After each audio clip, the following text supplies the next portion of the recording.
Vamos lá, pessoal. Continuando aqui as discussões do nosso curso sobre desenvolvimento econômico, hoje a gente já apresentamos as críticas às leituras convencionais, os fundamentos, e agora a ideia é avançar com a discussão, com a construção do arcabouço crítico a partir daqueles fundamentos apresentados e as suas derivações de estratégias de desenvolvimento.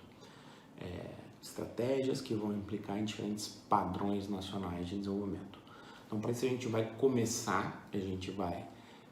começar nos principais autores que vai colocar esse debate em destaque internacional, se contrapondo à leitura do Adam Smith. A gente está falando de quem aqui? Do List, autor alemão, Friedrich List, autor de Sistema Nacional de Economia Política, uma obra de 1841. Aqui dá os fundamentos, ou uma parcela importante dos fundamentos de toda a nossa discussão com relação ao desenvolvimento. Depois a gente vai avançando autor a autor para entender as estratégias diferentes e as materializações de padrões distintos. O List é um importante autor alemão com uma grande participação na vida pública alemã, uma grande participação na vida pública, na vida política. Foi um incansável defensor de uma estratégia nacional de desenvolvimento. Durante o período que o List passou exilado nos Estados Unidos, ele teve contato com a obra do Alexander Hamilton. Alexander Hamilton, a obra talvez seja um pouco de exagero, né? Mas o Alexander Hamilton foi o primeiro secretário do Tesouro dos Estados Unidos e na obra Report on Manufactures, de 1792, ele vai defender fundamentalmente a ideia de que os Estados Unidos não devem pautar a sua estratégia de desenvolvimento a partir de uma lógica baseada nas vantagens comparativas. Ou seja, o primeiro secretário do Tesouro dos Estados Unidos, o List está ali naquele momento, vivendo um momento de grande transformação da economia estadunidense, está olhando, está sentindo esse momento político e econômico, e ele tem contato com a obra do Hamilton. O Hamilton fala o seguinte: olha, os Estados Unidos deve negar a ideia das vantagens comparativas. Olha, nós não devemos nos inserir na divisão internacional do trabalho a partir da exportação de commodities. Os Estados Unidos devem contornar as suas vantagens comparativas naturais. O Alexander Hamilton está falando. O que ele está querendo dizer? Olha, não há um lugar, lembrando a discussão que a gente fez anteriormente, de monoeconomismo de convergência baseado na especialização relativa. O Hamilton fala, não há um lugar pré-determinado, escolhido já para a inserção da economia estadunidense na economia internacional. Ou seja, essa ideia de naturalização de fenômenos sociais deve ser questionada. Não tem uma grande elaboração teórica. Isso vai começar com Nietzsche e depois vai evoluindo em outros autores. Não evoluindo no sentido de ciência linear, mas evoluindo no sentido de eu vou complexificando o debate.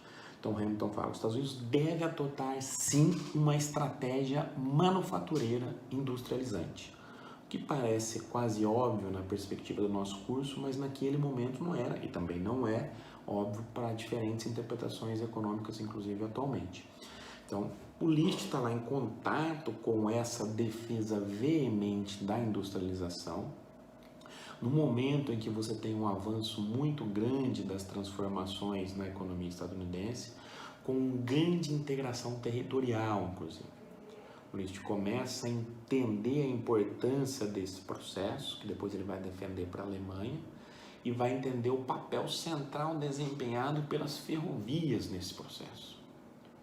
Eu estou olhando aqui o desenvolvimento da estrada de ferro como um instrumento para a integração territorial, um instrumento para o avanço das forças produtivas por meio da integração entre os setores, como um instrumento para ampliação de mercados, como um instrumento para aumento de escalas produtivas e por aí vai. O Hamilton está falando isso. O List está sacando, está entendendo qual que é a dinâmica deste movimento. Ok.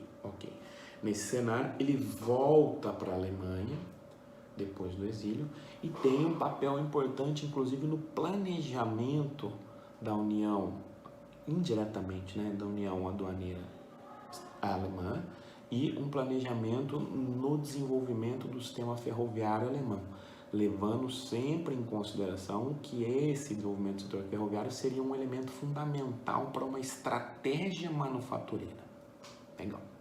Então, esse é o contexto um pouco político e pessoal do List. Nesse sentido, no trabalho dele, ou seja, bebeu lá na fonte originária estadunidense, Alexander Hamilton, com a ideia de que se deve negar as vantagens comparativas. O List, na sua obra, vai fazer um debate a todo momento com Adam Smith.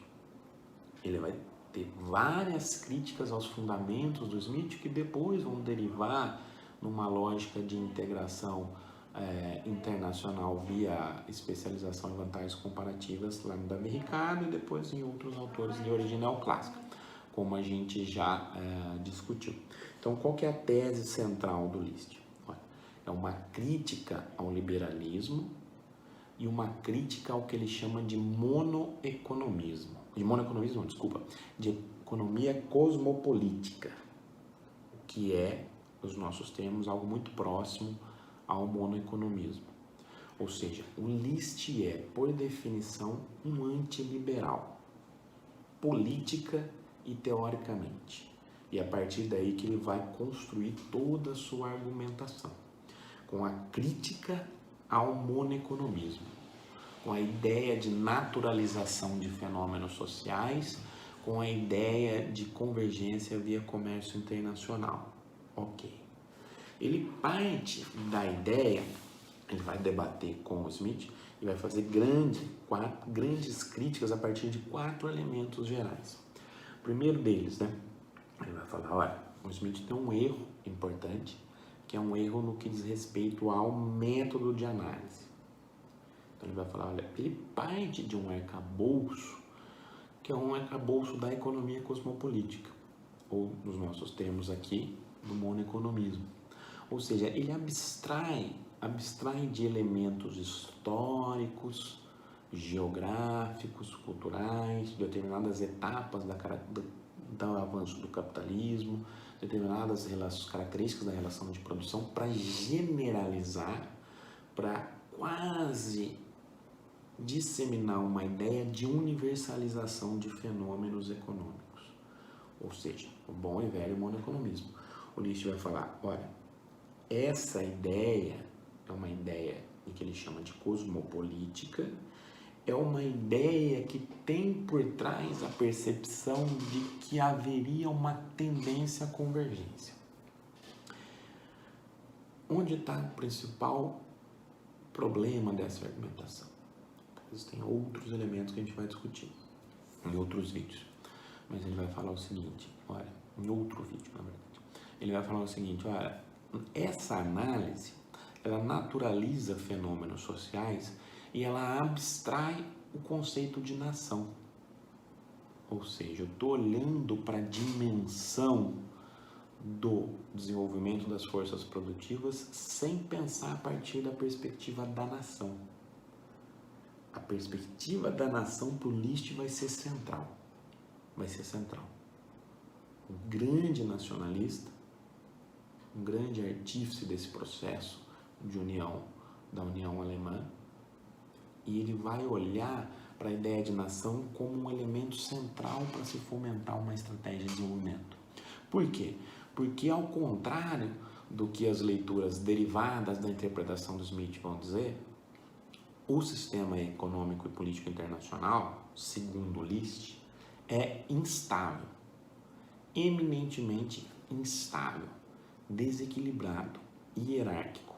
Então eu preciso entender esse sistema internacional nesses termos para entender que o comércio internacional não necessariamente é benéfico, para entender que os países já desenvolvidos utilizam-se da economia cosmopolítica para nos termos dele, que depois termos que são apropriados ou utilizados, emprestados pelo coreano Hajun Chang, para chutar a escada, ou seja, os países desenvolvidos